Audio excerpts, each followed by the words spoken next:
What's up, guys? So, after much deliberation, I'm finally starting on the other side of my 2017 Chevy Bolt EV for the problem with the anti-click washer and the front wheel speed sensor. So basically, if you have a problem with these, what you might be experiencing, which is what I experienced, is at low speeds there's almost this like resistance as the wheels of your vehicle turn, moving forward, right? At higher speeds, like, I mean, even 20, 25 and over, right? Like anything faster than parking lot speeds, you'll notice like this violent shuddering going down the road. That's because in behind the wheel there's a washer, right? And that washer goes right up against the wheel speed sensor, but that washer is faulty on early models of the Bolt.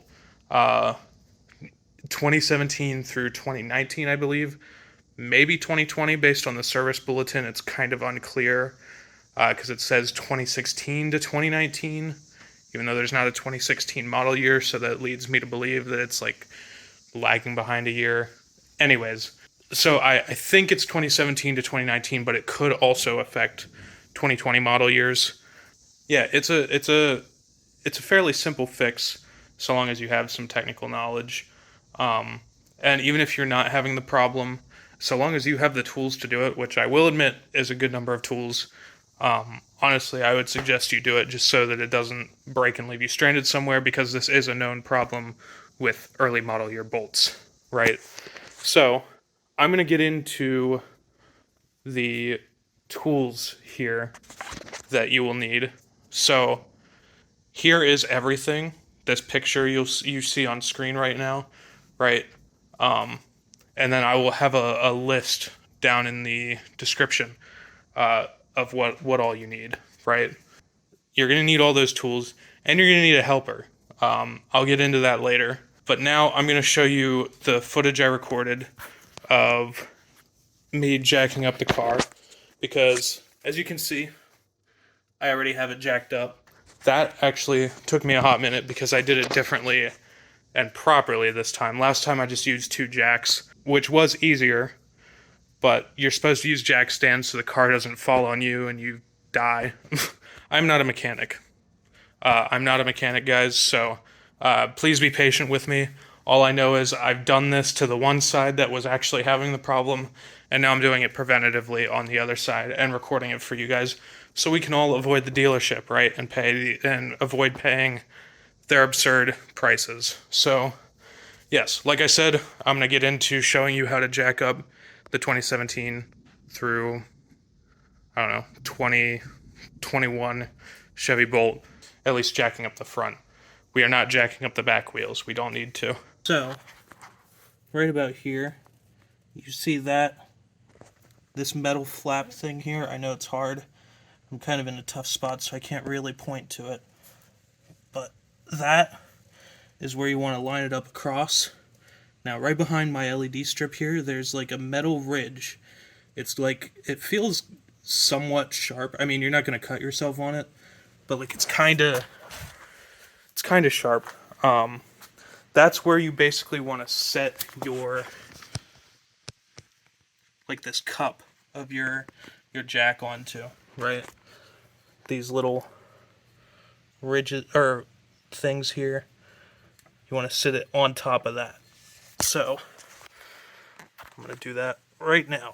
You want to take your jack. I know it looks like it's pinching my LED strip, but it is not. There is a kind of metal ridge here that you want to set it on before you jack it up, and then we're going to place a stand under this dimple looking thing, right? So close. Okay, I got it. So you just want to put it under there, then you want to slowly let go of the hydraulics in this thing until it sits gently on top of that. Give the car a little smack, a little shake, make sure she's stable. Right, cool. Now for the other side. Right, so I got this jack on. Awesome. Amazing.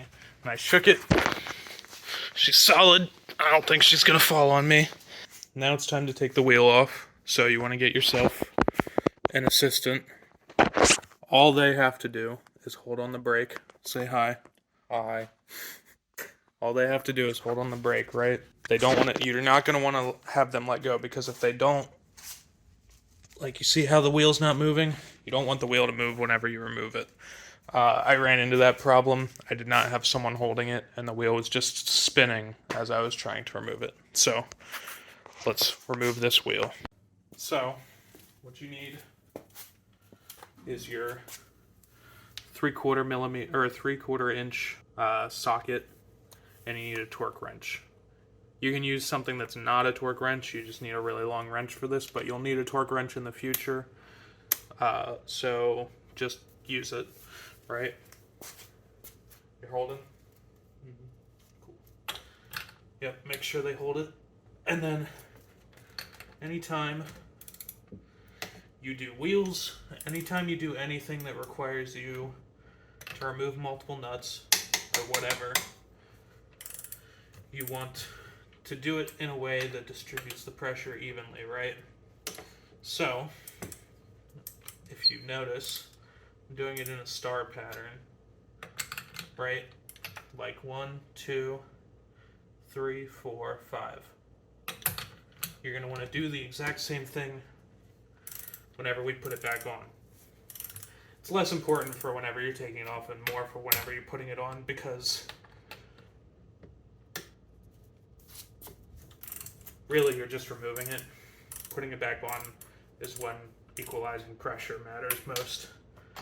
And then once you have them all loosened, take this off. And I like to use it to get them the rest of the way out with your finger.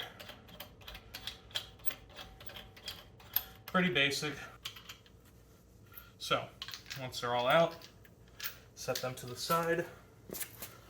I suggest putting this socket with it, because I don't think we're going to need it again. Then you just take the wheel off, set it to the side. Now, for the fun part. Alright, so now there are 4 points we're going to want to remove, right? So there's this. This is your ball joint, right? That's your ball joint. This is your sway arm link, okay? We're going to remove that. We're going to remove this.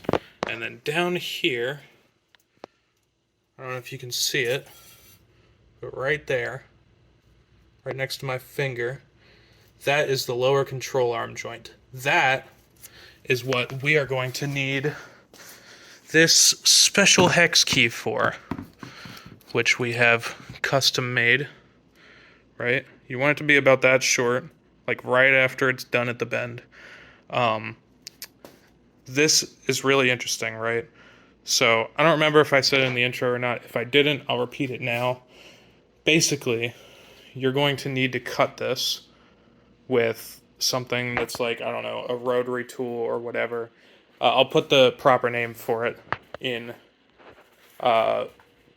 plus an image laid over top right now. Without custom making this, right, this set of hex keys were at Harbor Freight for like $7.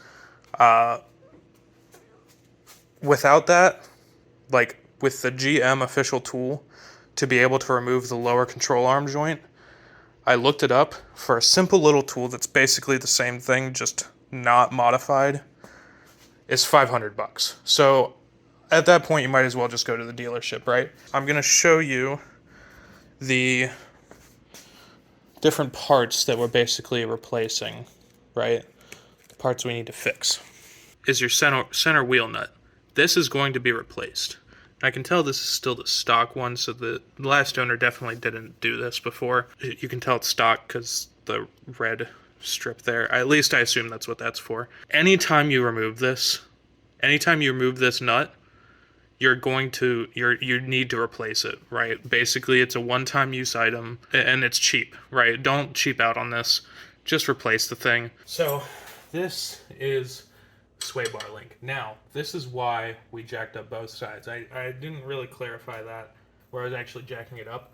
You need to jack up both sides. Okay, the light's just going to keep turning on and off. My phone is overheating.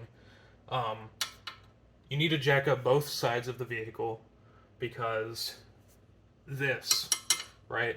What this does is this controls to the sway arm, and basically if you were to try and remove this without jacking up both sides of the vehicle, you would be fighting this bar, because what it does is it tries to keep the wheels at the same height while you're driving. Because of that, if you're working on the car and one side is touching the ground and the other is up in the air, you're going to experience this thing fighting with you to get back in. It's also hard to pull it out, but it's near impossible to put it back in whenever it's fighting with you like that.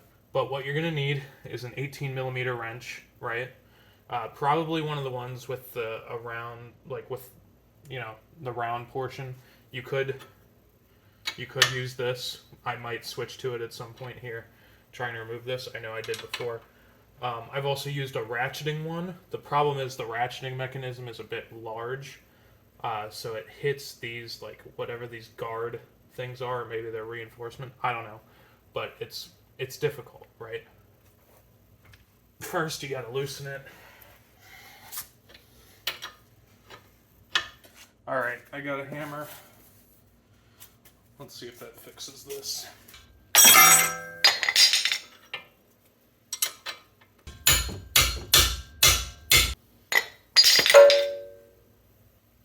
Oh, never mind. Push it up, guys. Don't bring it down. I forgot that. Ignore that hammer. You don't need a hammer. This thing is just going to spin freely, right?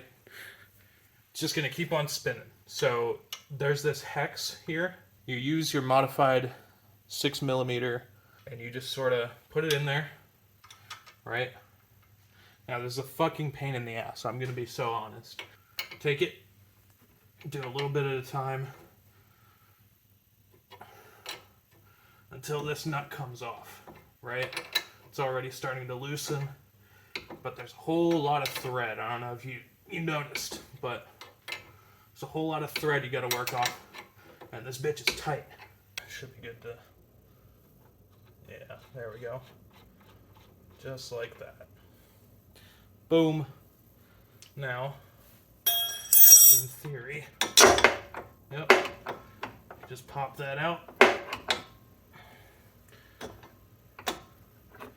Move it around. There you go. Now this next one is going to be a real pain in the ass to show. Okay. Here, you know what? Alright, this next one is going to be real difficult to actually show because... Oh, actually, perfect. Okay. My phone, which is recording this, is currently balls deep in the wheel well, right? Yep. Alright. So pull out your 18mm again, right? Now you'll see this. So this is the axle right here. This is way just like right behind the rotor, right? This metal fin, you know, it's right behind that thing, okay? So you want to put this in here, okay?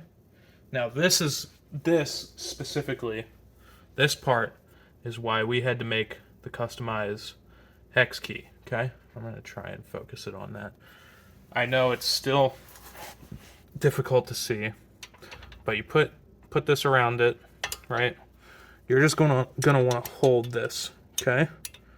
And then this part, you're gonna have to slide in under it and into the hex spot right there. But basically, it's very much like the one we just removed right above here for the sway arm. There's a threaded piece in the middle that you have to hold still. Then you have to crank it out with this. Here we go. This is how I did it. So I hold it with my right hand, right? And just 1/2 turn at a time. Okay. Hold the modified hex key with your hand, grabbing onto the ball joint here to keep it stable and sturdy.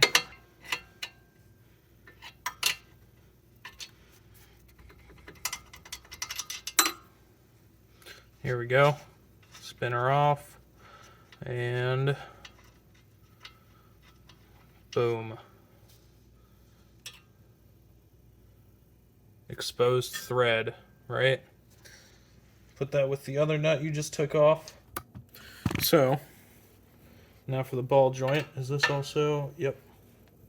Now, this one's going to be a little easier.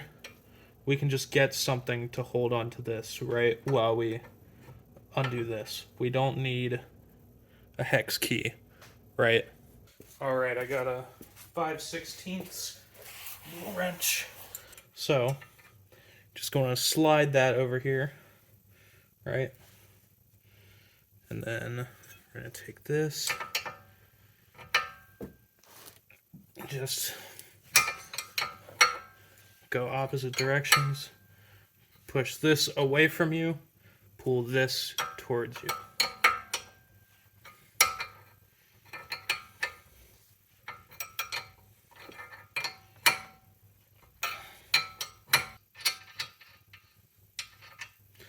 Boom.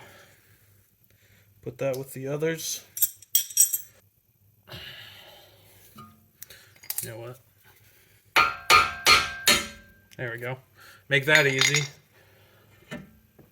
Pull it out, put it to the side. Look at that. Alright. Isn't that dope? We're gonna do the center wheel nut before we kick that part out, right? So, grab your trusty handy dandy friend, and you're gonna want to grab your fancy schmancy 1 1/4 inch socket. Now, take this, assuming you have a torque wrench, bring it up to the max. You're gonna want a torque wrench that reaches at least 200 Newton meters, preferably 250 or more, but I only have access to a 200 and a 210, so we're going to work with what we got.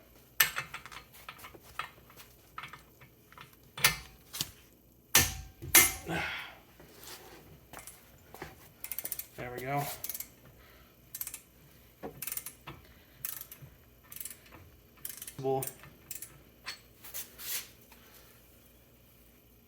Can only use this guy once. Throw him away.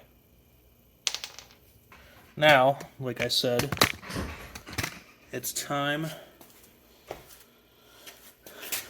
to kick this thing out.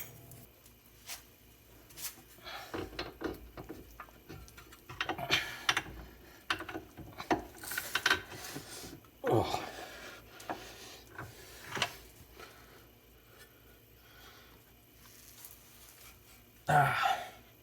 See? Nice and tough. And then you can just take this. All you're gonna have to do is give this a nice hearty push right out.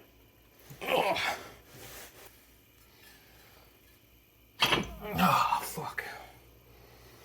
Just pinched myself. But like I said, you just gotta push that out, and then you gotta wriggle this axle to the side. Get it out. Oh, there it is. There is the evil part. This is the thing. Shreds itself over time, right? And then fucks up the wheel speed sensor. So, oh, I pinched myself good. Yeah, I'm just glad this one isn't mangled to shreds. However, you still want to replace it. Like, this is not something you just check and then call it a day. While I'm in here, I don't need to because it's not destroyed, but if it was destroyed, there would be metal fragments in the grease in here, right? So you're going to want to take brake cleaner, you're going to want nitrile gloves, not latex, probably not vinyl. I didn't look up vinyl, but vinyl sucks anyways. You're going to want brake cleaner, nitrile gloves, and you're going to want to spray all this bitch up. You're going to want to spray the CV axle, this thing, and you're going to want to spray inside where the wheel speed sensor is. Right there. You see that hole? That right there is where it was sitting because this went through it, right? So you're going to want to take brake cleaner, you're going to want to take Q-tips, and you're going to want to clean out all that old grease because there's going to be metal fragments in it. So, fun fact about the wheel speed sensor, it reads the speed based on like magnets, right? It reads it magnetically. Because of that, whenever metal shavings get into the grease, that metallic grease then clumps onto the wheel speed sensor. So even if the wheel speed sensor is fine, you're gonna want to clean the grease, and I'm gonna replace the wheel speed sensor anyways. You're gonna want to clean the grease, replace the wheel speed sensor. Just do it all while you're here. Alright, gloves are on. Get your brake cleaner, get your Q-tips, and get your new tub of grease. Right? You're going to want high temp grease. Something like this. You can get this exact brand. I just got it at AutoZone. It was fairly cheap, I think. It's been a while since I bought it, so maybe not. And what you're going to do is, you're going to spray all up in this bitch. Sorry about that. I wish I would have gotten this shot earlier. That looks way better. Now, just take the brake cleaner. You're going to want rags, which I don't have the rags with me. Alright, so you got your rags, you got your gloves on, you got your brake cleaner, okay? Now, you're going to want to avoid getting brake cleaner on any of the joints you had just removed, right? Because brake cleaner absolutely strips the fuck out of any grease, right? And those three things are supposed to stay greasy, okay? It's super sticky. I don't remember it being like that last time.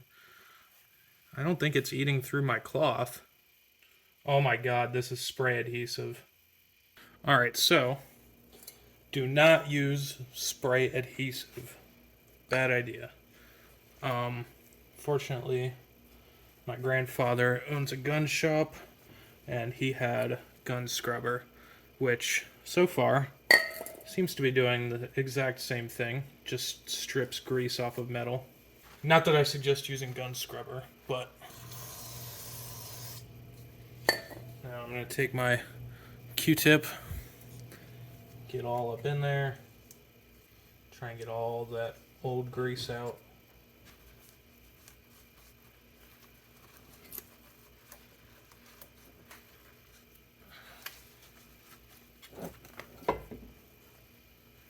We're going to take out the wheel speed sensor now, because that's nice and shiny clean. Not really, but it doesn't need to be perfect. So you're going to want one of these with one of these star bits. There we go. And you just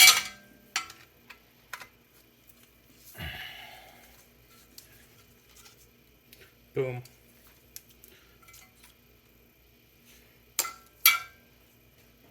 I mean, you can reuse wheel speed sensors that are not bad if you're not actually experiencing any problems. However, I do highly suggest just replacing it anyways. While you're all up in here, you know, this thing, you're just going to want to yank at this, till it comes out.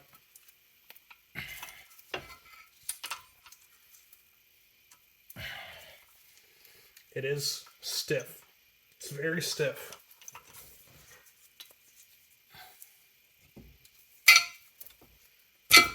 There we go. You see this one here? Same deal. Just yank at it, right? And then you're gonna need to remove this, okay? So pull out your set of wherever you got this from again.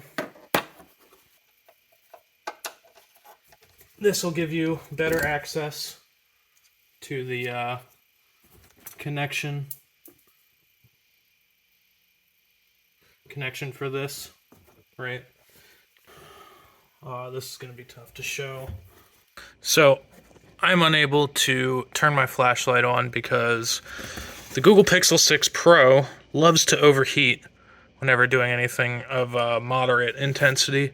So basically, right here, you're going to pull it back. You're going to feel a brick, right? That brick is going to be in two sections, the fatter section and the more square section. The fatter and more square section are part of this plastic brick that is right where my hand is. It's going to have a tab, right? You're going to want to click that tab, and then it's going to unleash the wheel speed sensor, right? And then you just take the new one, and you plug it back in there. So we're going to do that next. So here's the new wheel speed sensor, right? You can tell because it's all nice and shiny and new and black. Now, you're going to want to find that again, and you're going to want this part facing down, right? Oh, I lied. This part you want facing down. This is the part that attaches to a clip. Get up in here. Oh, it's connected. Then you bring it. You bring the first little knobby thingy back to where you removed it. I don't even know what that's called. It's just like a rubber grommet thing. Then you want to take the second one, bring it back over to here.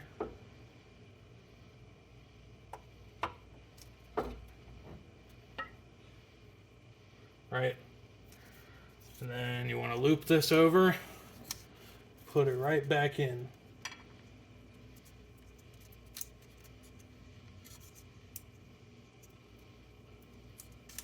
We can push this back to the side.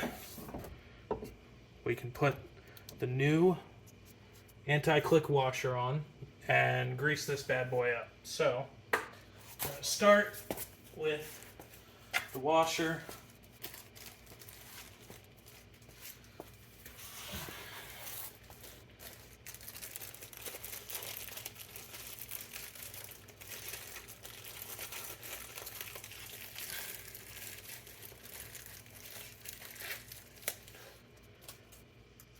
And I think it goes on with the tabs inward.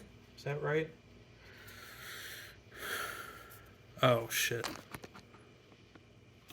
Sorry, all of that was just done without you actually getting a shot of it. So basically you just put the wheel speed sensor back into here and we're gonna screw that back. Actually, we can screw that back on now. I'm gonna check the service bulletin to make sure I have this facing the right way, because I don't remember if it's supposed to go like. It's supposed to go like that. I don't remember. All right, so these tabs. You see these three tabs? You want them facing outward. We can take the grease.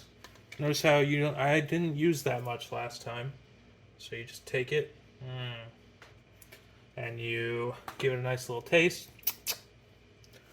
Don't actually do that, please. And then I'm gonna smear a little bit on this guy.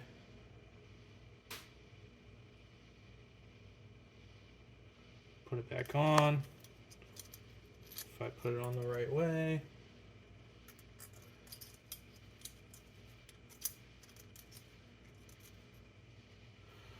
Put it all up in that bitch. In fact, you can probably get a little bit on here too. sure. And then, bye-bye gloves. We're gonna try and aim this to go back on. You're gonna need to pull it out.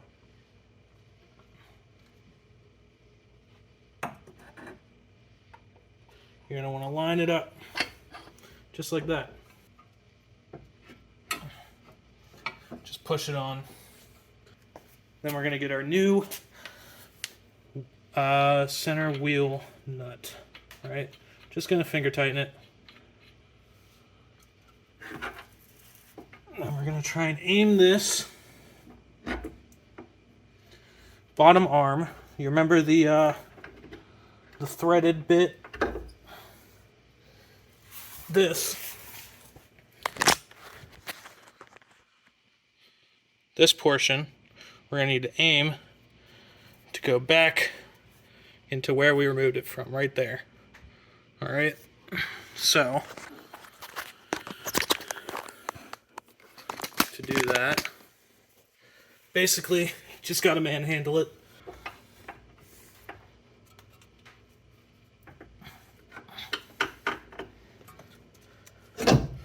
Boom. Then we're gonna get that nut, this one, the one that came off of there, and we're gonna just finger tighten that on, then put that back in. Same for that.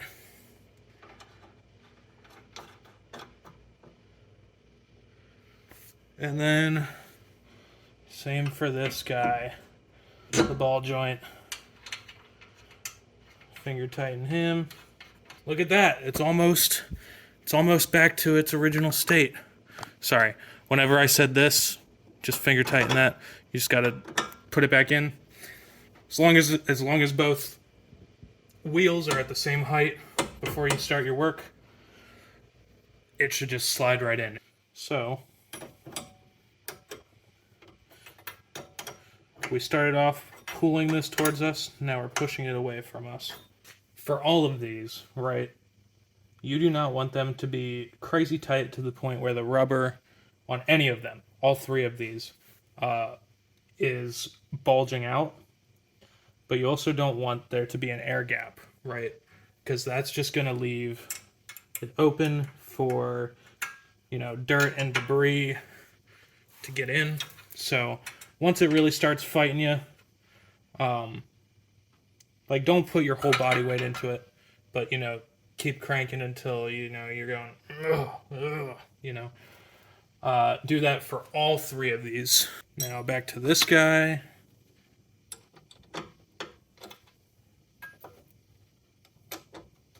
So, in case you didn't see what I was doing, I put this in here, and I'm just cranking it back down. All right. Gotta do it just a little bit at a time, because whatever these little bar things are fighting with you. Now, for the bottom one again, the lower control arm.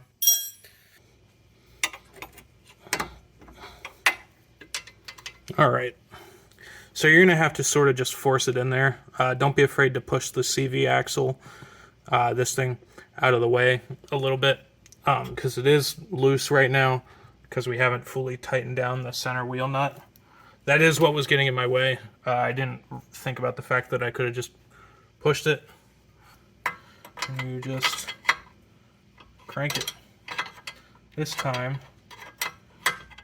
you push the wrench away from you.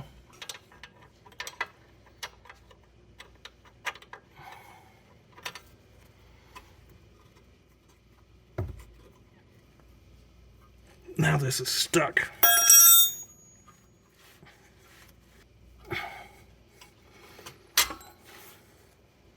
There you go. Just fucking yank it out. Now finally, you're going to want to take your torque wrench, because we're putting this bad boy all the way back in. Now you want to take it, depending on the torque wrench you have, it may be different. You need one that is I'd say at least 200, but really we're gonna need a spec of 250 for this officially. I have one here that only goes up to 200. I had another one that went up to 210 last time I did this. I'm just setting it to 210 Newton meters, or 200 Newton meters. You can also go by the foot-pound specs. I'll show the page in the service manual here. However, basically what you need to do is you need to bring this to 150 Newton meters, and then you need to loosen it 45 degrees, and then you need to bring it all the way to 250 Newton meters. Now, like I said, mine only goes to 200, so what I'm going to do is I'm going to bring it to 200. When it clicks, that tells you that it's at the torque that you set it to, and then I'm just going to send it a little bit more. Again, this is your 1 1/4 inch. Yeah, this is your 1 1/4 inch socket, right? You just want to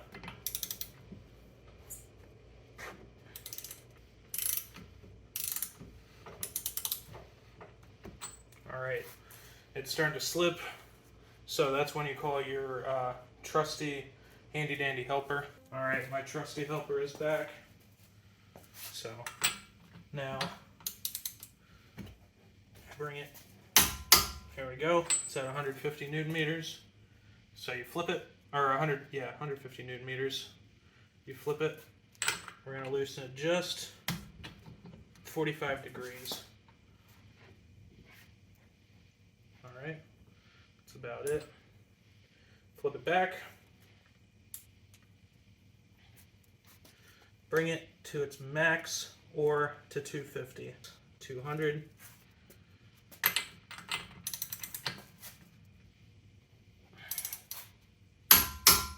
All right, that's 200. Again, we need it to be at 250, so.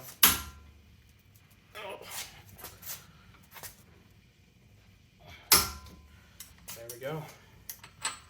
I'd say that's good. Now, so that we don't have to call our helper back again, we're going to go ahead and just put the wheel on while he's here. So, again, and your 3/4 inch socket. Set those to the side and get your wheel.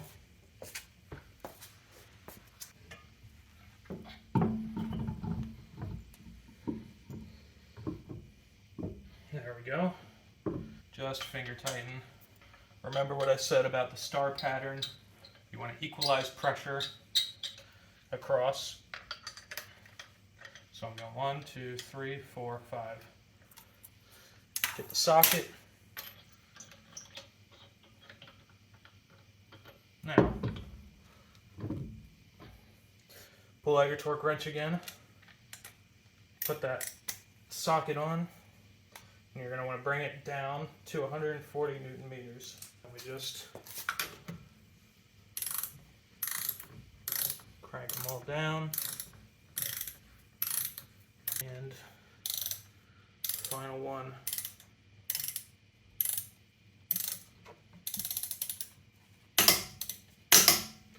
Awesome. Now, you can let your handy dandy servant go. Bye, Legend. Right. Thank you for your help. Alright, so now it's time to remove the jack stands. So what I recommend is, so that, because these jack stands are very very large. If you have smaller ones, don't worry about that. You might not need to worry about that, but I'm just not comfortable lowering the entire car, the entire one side of the car all at once. So what I'm doing is I'm going to lower this side a little bit, then this side all the way, and then this side the rest of the way. The way I'm going to do that is by having this wood block under this, right? So I'm going to jack it up, remove this, and lower it down so that this tire is on the wood block. Then I'm going to come over here and remove that jack completely, and then come over and jack this back up and remove the wood block. So, like I said before, this ridge right here, not the plastic one, this ridge is where you're going to want to sit the jack on, except you want to sit it specifically right across from this plate. You want to basically aim the jack right here to be right across from that.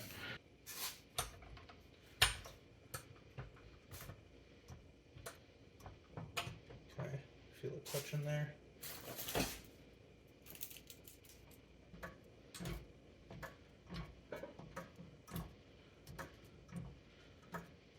Cool. And there we go.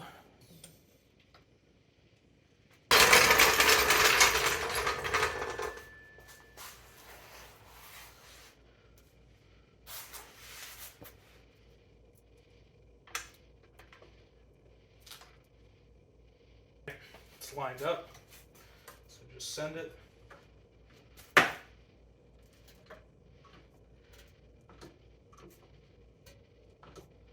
Just enough to pull this guy out.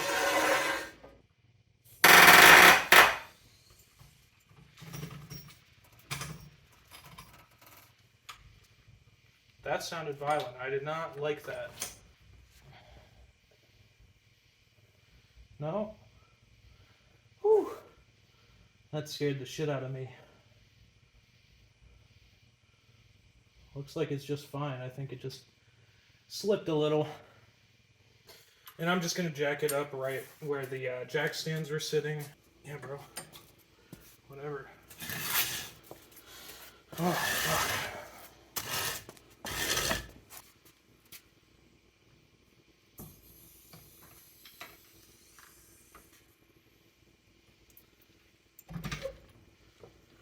And there she is.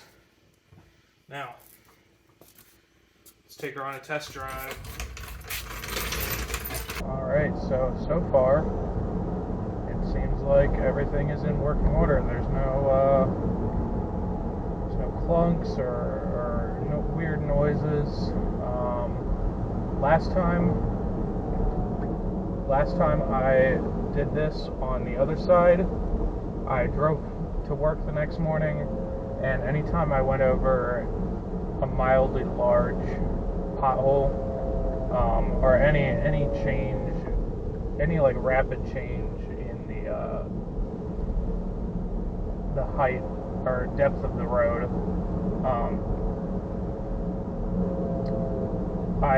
there was always like a clunk, right? So what I did in that situation, if you have that situation, is I took off the wheel, and I retightened the sway bar arm, the one up at the top, or the sway bar joint, the one like up at the top. And I also, admittedly, I tried to reuse one of those screws, or one of the center wheel nuts, and I replaced it like I was supposed to do the first time. After tightening that and replacing the nut with the correct one, that problem stopped. I'm not noticing that here, which means I did it correctly. Yeah, and it's just working well. So after all of that, your car should be up and running again. As you saw on my test drive, it was running perfectly fine after I did all of that. Yeah, just as long as you have the right tools and you have the time, I say go for it. Try it out. I do want to state again, you doing this completely at your own risk. I'm just a dude. I'm not even a mechanic. Just a computer guy who has some technical know-how, and decided to give my shot at it. And I found it to be fairly straightforward after I actually understood the process and what I was doing. But yeah, hope you guys enjoyed the video. Thank you for watching. I hope your car is fixed, or I hope you prevented this problem in the future. Yeah, thanks again. Have a good one.